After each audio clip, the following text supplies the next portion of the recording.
आंतरराष्ट्रीय योग दिनानिमित्त ब्रह्माकुमारीज कामठी सेवा केंद्रात राजयोगाद्वारे निरोगी जीवनाचा संदेश. आंतरराष्ट्रीय योग दिनानिमित्त प्रजापिता ब्रह्माकुमारी ईश्वरी विद्यापीठाच्या रनाळा कामठी सेवा केंद्रात विशेष योग व राजयोग मेडिटेशन कार्यक्रमाचे आयोजन करण्यात आले होते. या कार्यक्रमात मोठ्या संख्येने बंधू भगिनी, माता, युवक युवती आणि स्थानिक नागरिकांनी सहभाग घेत योगाला दैनंदिन जीवनाचा अविभाज्य भाग बनविण्याचा संकल्प केला. कार्यक्रमाची सुरुवात ईश्वरीय स्मृतीने करण्यात आली. यावेळी सेवा केंद्र संचालिका बी.के.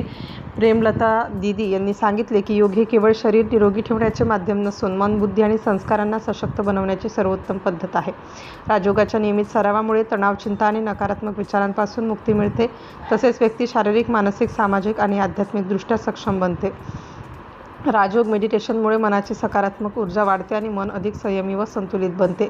मनाचा प्रभाव शरीरावरही होत असल्याने शरीराच्या आरोग्यात सुधारणा होऊन व्यक्ती निरोगी जीवनाकडे वाटचाल करू लागते. प्रत्येकाने नियमितपणे राजयोग मेडिटेशनचा सराव करावा असे आवाहन बी.के. प्रेमलता दीदी यांनी केले. तसेच योगाच्या माध्यमातून निरोगी जीवनशैली अंगीकारणे, नशामुक्त समाजाची निर्मिती आणि नैतिक मूल्ये जीवनात रुजवण्याचा संदेश देण्यात आला. कार्यक्रमाच्या शेवटी सर्व सहभागी नागरिकांनी दररोज काही वेळ योग व ध्यानासाठी देण्याचा संकल्प केला. राजयोगाच्या नियमित सरावामुळे जीवनात शांती, आनंद आणि आत्मविश्वासाची अनुभूती मिळते व त्यामुळे कुटुंब आणि समाजात सकारात्मक परिवर्तन घडवून आणता येते असे मत उपस्थितांनी व्यक्त केले.